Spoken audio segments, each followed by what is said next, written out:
খুশি হতাম 3 মাস আটজন আসছিল বাড়ি দিতে থেকে অফিসে বাড়ি বাড়ি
সুপ্রচন্দ্র দেববর্মা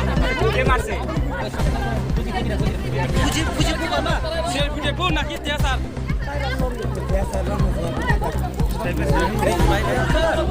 ঠিক আছে